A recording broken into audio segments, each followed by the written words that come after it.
former Director General of Jammu and Kashmir Police, said in a post. Joining us now is India's ambassador to the United States, Vinay Quatra. Mr. Ambassador, thank you so much for joining us. It looks like the situation, the tensions between these two nuclear-powered countries, India and Pakistan, is escalating. Is that true? Well, first of all, thank you so much for having me on the CNN.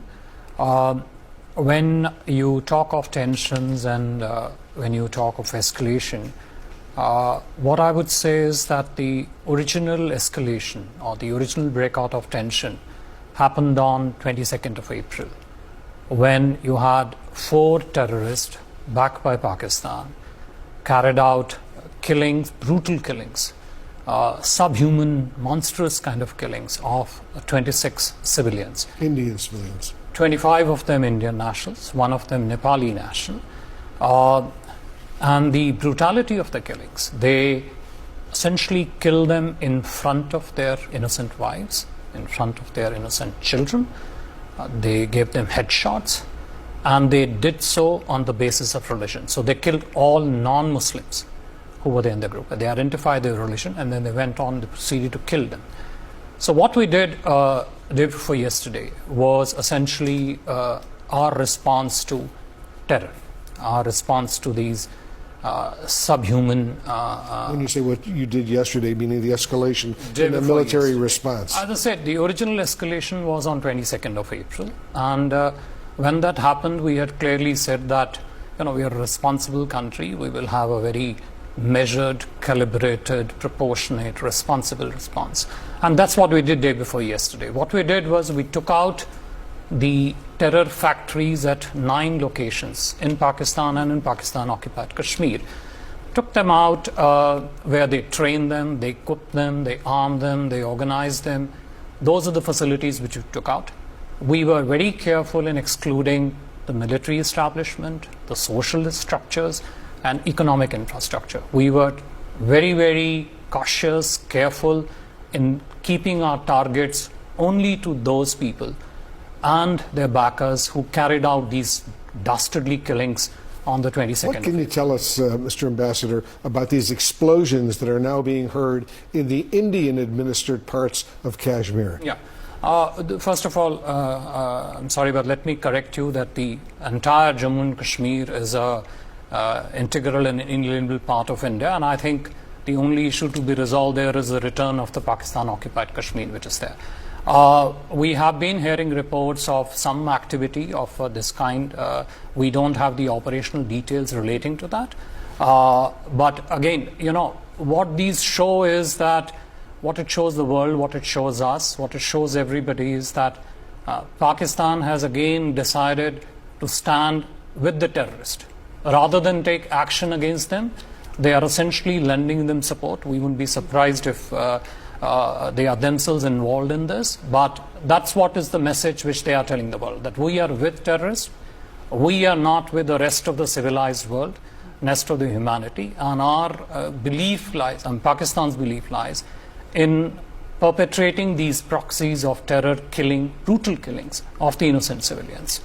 And as you know, Pakistan has denied involvement. We will have the Pakistani ambassador later on today on CNN. But just bottom line, how would you describe the situation right now with Pakistan? Of course, India and Pakistan are 2 nuclear powers. Are you at war right now? To your first point about Pakistan's denial, that has always been the first part of Pakistani strategy, denial and obfuscation. They have this unique characteristic where they assume responsibility of their past actions in future, not in the present moment. 9/11, where was Osama bin Laden found? World Trade Center bombings of 93, the perpetrator of that. Where was the killer of Daniel Pearl found? 26/11 Mumbai attacks, where American nationals also died. Where were those perpetrators found? And this is not me telling you this. This is a few days ago, the Defense Minister of Pakistan openly admitted this on the Sky News network, that we have been supporting terrorism for the last 30 years. But they always do that. They will always assume responsibility of their actions in future. They are today publicly denying the reports that you're suggesting that they deliberately murdered these Indian civilians in front of their families.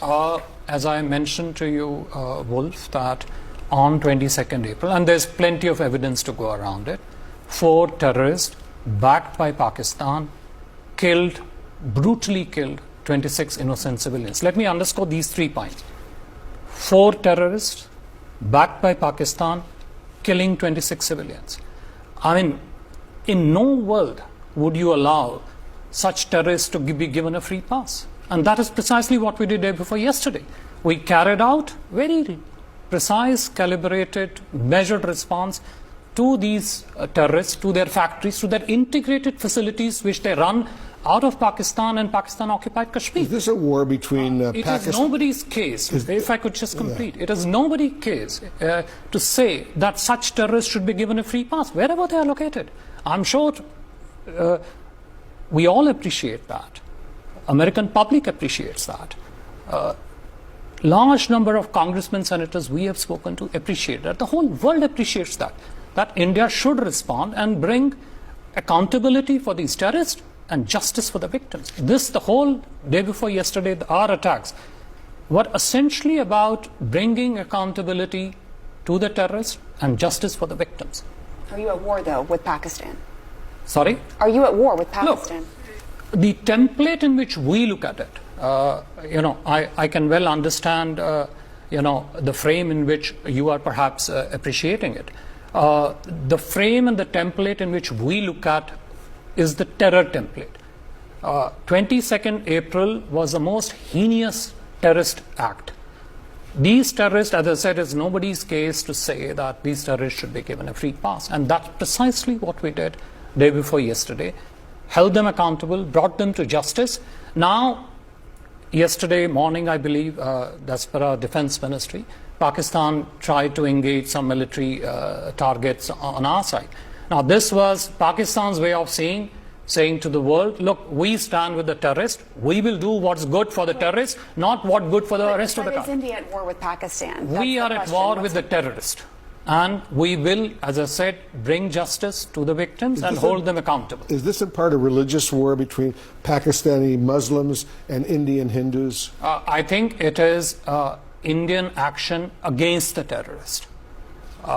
The ones who carried out those killings of the civilians. Our frame of reference in doing these attacks, in holding them accountable, is holding terrorism accountable. That's our frame. It is India and terror activities backed by Pakistan, which were responsible for killing of the 26 innocent civilians. You say you're at war with the terrorists. At what point will you be satisfied? Well, as I said, when we did our attacks, measured attacks, proportionate attacks day before yesterday, that was precisely the point we were trying to convey, that these terrorists carried out these brutal killings of 26 civilians. So are you done with the attacks, or do you think they're going to continue? If I could just complete. So when we did this day before yesterday, our assumption was that we have completed what we set out to do ourselves vis-a-vis the terrorists. We, from our perspective, had brought a certain finality to it. But it was, of course, subject to whether Pakistan has brought finality to it. Pakistan chose to escalate it further. Now, it's duty-bound for us to respond to that. So our original escalation was 22nd April, to which we responded, and there was a certain finality from our side. These reports that India recently, the last few days, lost 5 jets, military jets. Is that true? And Indian soldiers as well. Look, I really would not be in a position to speak to the operational details. I'm sure in fullness of time they would all come out. We are, of course, continuing to ascertain the details on the ground. But as I said, our foremost objective in this was hold these low-lives, subhuman monsters accountable and bring justice to the victims. Here's what concerns so many people, that India has a nuclear weapon, Pakistan has a nuclear weapon. How concerned should the world be that this fighting that's going on right now could escalate into a nuclear war? I think the world should be concerned about the fact that Pakistan's support to terrorism and terrorist activities continues, I think that's what the world should be concerned about. And I think that's what the world should tell Pakistan, to stop supporting terrorism. I think that's the crux of the question. But do you think it could get to the point of nuclear weapons? Oh, that's for you to ask Pakistan for that. Okay, so let me just quickly, can you confirm Pakistan's claim that it killed dozens of Indian soldiers? As I said, those operational details I can't comment to. I mean, Pakistan is indulging in all kinds of misinformation campaign, something which is very difficult to really comment on. But those are operational aspects which, as I said, would come out in fullness of time. Indian Ambassador to the United States, Vinay Quatra, thank you so much for joining us. We'll continue this conversation. Thank you very much. Down there. Appreciate it very much. Thank you very much. Thank you.